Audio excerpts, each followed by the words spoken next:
Hello and welcome to the first tasting of my Imperial Stout. I'm not going to show you the box because it's on the floor, it's covered in beer. And so I've just got to add the sugar for secondary fermentation to all these. So as you can see, it's a black pour with quite a dark tan head. It was originally coming out at, if it had fulfilled its true potential, it was going to come out at 14.4%, which is a little bit strong. It's actually, bear in mind this has settled down in the glass, so that's why I showed you the head. It's actually come out at 10.5%, which in the grand scheme of things, it's not too bad. So I poured myself close to a pint out for tasting purposes.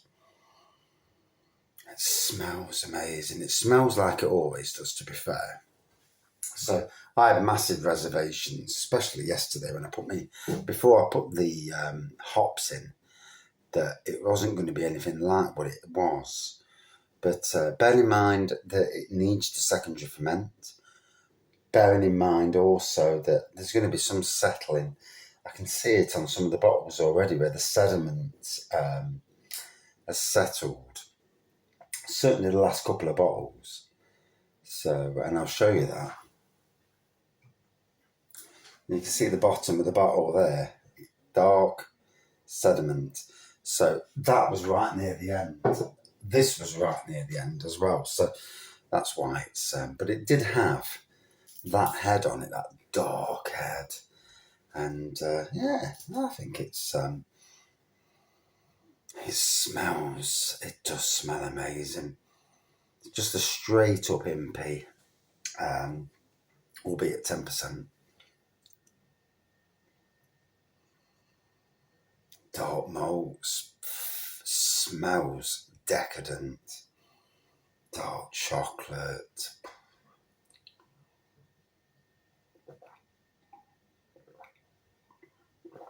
Whoa. Now, I only learnt this today in doing my brew day videos with Alter Ego Brewing, that whatever the start of the brew is, if it ends before 10:10, you're actually going to get a thicker beer.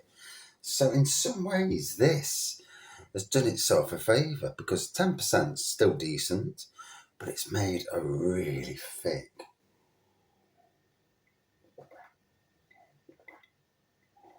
I mean, it needs that secondary fermentation. But bloody hell, it still is a great beer kit. I mean, I had to add, 2 bags of sugar?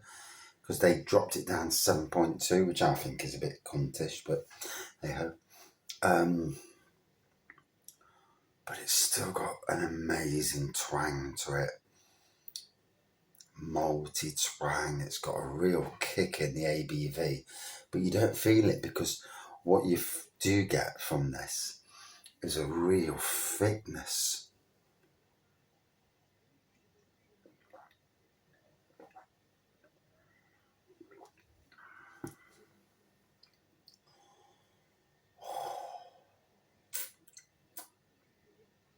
For a straight up impy, I'm proud of that bad boy.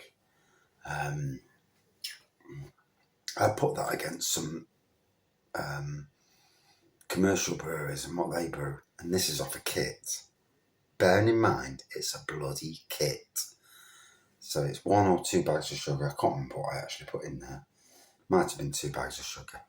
Did put red wine yeast in. It did not ferment up to that. It's supposed to be 15%. It never really did. So don't know what happened there. Did I waste my money on yeast? Maybe. Should have gone for champagne yeast because that's 18%. Or dessert wine yeast. That's the one.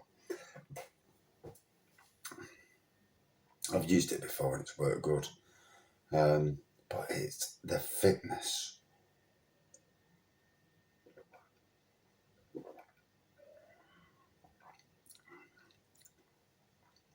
To be fair, shouldn't really be drinking a pint of it, but I'll sleep well tonight. And yeah, I was good on that side of things. But really thick. So, this thickness in beer, I've never really considered it. I always thought it was a failure if I never got to 1010. But this finishing at 1040, getting a 10%, 10.5% ABV. Bearing in mind, secondary fermentation's got to take place next. So that may even burn a bit more sugar off. Oh my God. Bloody hell. It's an arse-kicking ABV. Oh, I can feel it. I really, really can feel the ABV. Jesus Christ almighty. Still drinking the fucking mess.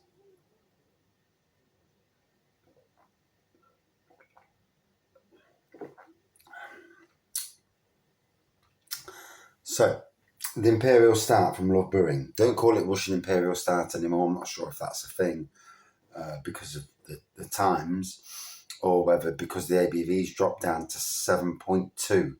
7.2 is actually, I know ABV, Munton's class and they've got an ABV Stout kit at 4.5, which is, I don't think that's Imperial Stout at all. Taking the piss. But other breweries consider 6.5 Imperial.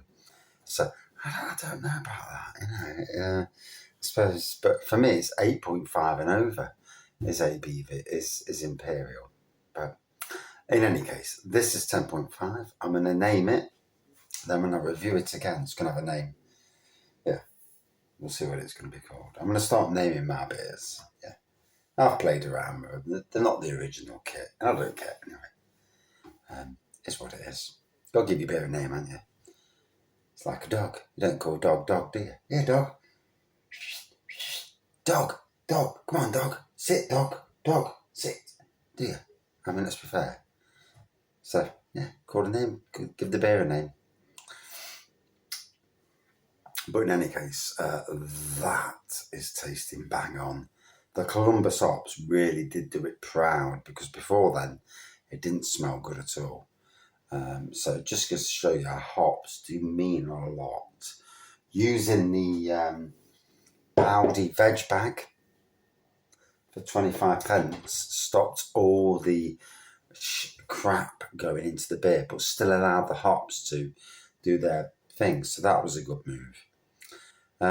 For me, would I drink it again? What do you think? Out of 5. I had to bump the ABV up, which is a bit annoying, but there you go. But a good 4.6 out of 5. It still is an amazing kit. Bit of essence in there to flavour these bottles, or a bottle of whiskey, drop in each one to flavour a shot in each one. You're talking dreamland. But in any case, it's turned out well. Cheers all.